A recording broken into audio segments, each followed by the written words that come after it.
Bonjour, je m'appelle Juan-Sébastien Carbonel, je suis chercheur au GR-PISA à l'ENS Paris-Saclay et je m'intéresse aux transformations socio-économiques du capitalisme contemporain. Le travail risque-t-il de disparaître? En fait, depuis un certain nombre d'années, on ne cesse d'annoncer la fin prochaine du travail, et dans la plupart des discours, cette fin prend en général deux formes. D'un côté, on déclare que les technologies de l'information et de la communication vont provoquer un grand remplacement technologique. On s'acheminerait donc vers un futur où le travail deviendrait une sorte de denrée rare. De l'autre côté, on ne cesse d'annoncer la fin du salariat, remplacé cette fois-ci par une multitude de nouveaux statuts de l'emploi. Il faut savoir que les réformes du marché du travail et les transformations du capitalisme contemporain feraient que le salariat aurait lui aussi ses jours comptés et risquerait d'être remplacé peu à peu par de nouveaux statuts de l'emploi. En quoi consistent ces transformations? Parmi les nouvelles technologies, c'est l'intelligence artificielle qui suscite le plus d'inquiétude, car elle contribuerait à remplacer non seulement des emplois peu qualifiés, répétitifs et monotones, mais également des emplois qualifiés, comme ceux des médecins, des avocats, des journalistes, parmi tant d'autres. Le futur serait donc fait de voitures autonomes, d'algorithmes et de robots, mais aussi en fait de travailleurs vendant leurs services à des plateformes numériques. On voit cela par exemple dans l'apparition dans les grandes villes et dans les grandes métropoles de livreurs à vélo travaillant pour Deliveroo, pour Foodora, ou encore dans l'apparition de chauffeurs conduisant des voitures pour Uber ou pour Lyft, ce qui semble confirmer cet effritement du salariat. De plus en plus de secteurs se trouvent eux-mêmes ubérisés, que ce soit dans le cas des métiers en bas de l'échelle sociale, tels que les aides à domicile, le ménage, la location de voitures, mais aussi dans les métiers qualifiés comme le graphisme, l'immobilier ou encore les pharmacies. Donc, quelles sont les conséquences des nouvelles technologies sur le travail? La question que je me suis posée est de savoir si ces scénarios de science-fiction risquent d'advenir ou s'ils s'appuient plutôt sur une incompréhension, sur une mécompréhension des transformations du travail et de l'emploi. Et si tel est le cas, il faut se demander quelles sont les véritables transformations en cours. Tout d'abord, contrairement à une idée largement répandue, les nouvelles technologies ne font pas que remplacer, ne font pas que supprimer du travail dans les entreprises. Et il faut rajouter aussi qu'elles ne servent pas non plus forcément à rendre le travail plus autonome, plus créatif et plus enthousiasmant. À ce titre, on peut distinguer au moins trois effets des nouvelles technologies sur le travail et l'emploi. Premièrement, elles peuvent bel et bien remplacer ou supprimer des tâches au travail. Cependant, si certaines tâches peuvent disparaître, on peut dire aussi que d'autres peuvent se développer quand ce ne sont pas des nouveaux métiers qui peuvent apparaître aussi dans les entreprises. Deuxièmement, elles peuvent aussi avoir tout simplement pour effet de déqualifier les emplois. Une fois simplifiés et codés, des gestes peuvent facilement être transférés à un dispositif automatique sous contrôle du management.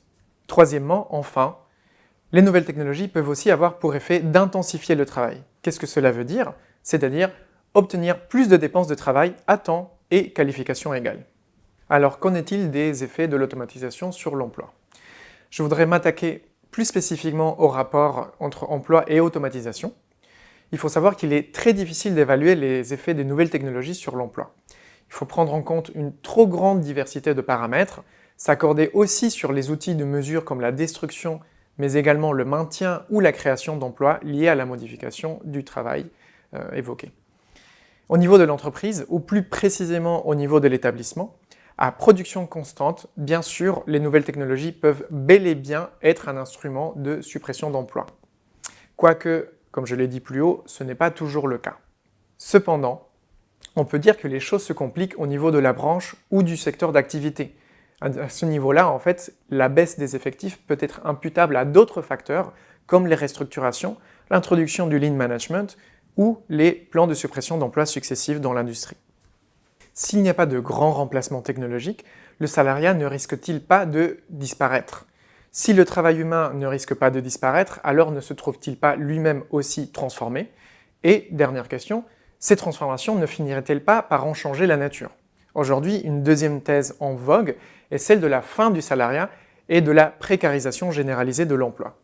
La précarité de l'emploi devrait en fait se trouver dans le nombre de contrats à durée limitée par rapport au nombre de contrats à durée illimitée. Cependant, les chiffres sur l'emploi aujourd'hui en France vont à l'encontre de ce sens commun sur la généralisation de la précarité.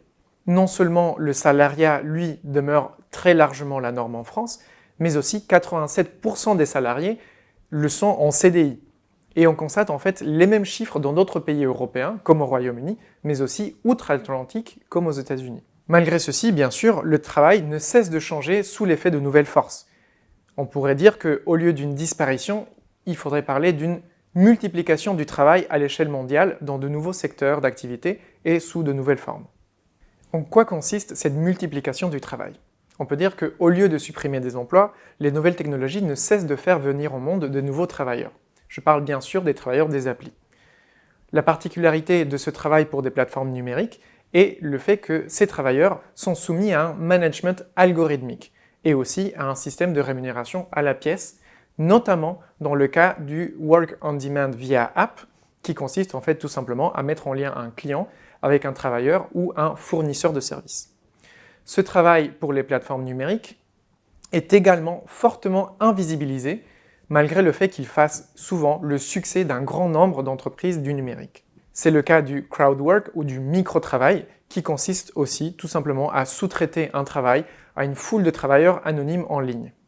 Enfin, ce travail se présente souvent sous les airs d'une nouveauté radicale, alors qu'en réalité, c'est une forme très ancienne de travail.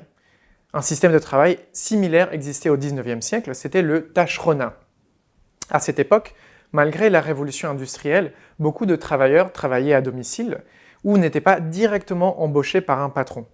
Formellement indépendants, ces travailleurs étaient engagés par ce qu'on appelait à l'époque un preneur d'ouvrage, et comme au XIXe siècle, un contrat commercial, formel ou informel, est conclu avec un acheteur ayant pour objet un service. Sauf qu'aujourd'hui, avec les travailleurs des applis, le preneur d'ouvrage prend la forme d'une plateforme numérique. Cette forme de travail ne signe donc pas la fin du salariat, puisqu'il est aujourd'hui assez limité. Il est bien sûr, comme la question de l'automatisation, difficile d'estimer le nombre de personnes qui travaillent pour les plateformes numériques, mais les chiffres qui existent disent qu'ils ne sont pas aussi nombreux que ce que l'on croit. Par exemple, on les estime entre 1 et 6% aux États-Unis et autour de 7% pour la France. Ce nombre limité de travailleurs des applis est dû au fait que l'économie numérique a une forte dimension rhétorique et aussi apologétique. De plus, ce modèle rencontre de nouveaux obstacles sociaux, juridiques et économiques, comme leur viabilité ou tout simplement la profitabilité de leur modèle économique. En conclusion, la fin du travail tant fois annoncée n'aura pas lieu. On peut dire aussi que le travail a des beaux jours devant lui, et que les sciences sociales permettent d'éclairer en fait d'où viennent ces discours angoissés sur la fin du travail. Et en fait, s'ils ont autant de prégnance aujourd'hui, c'est qu'ils sont liés aux craintes quant à l'avenir de l'emploi, à la dégradation des conditions de travail, à la montée du chômage et à l'installation d'un sous-emploi chronique. Pour conclure, on peut dire que le futur du travail ressemble par bien des aspects au passé du travail.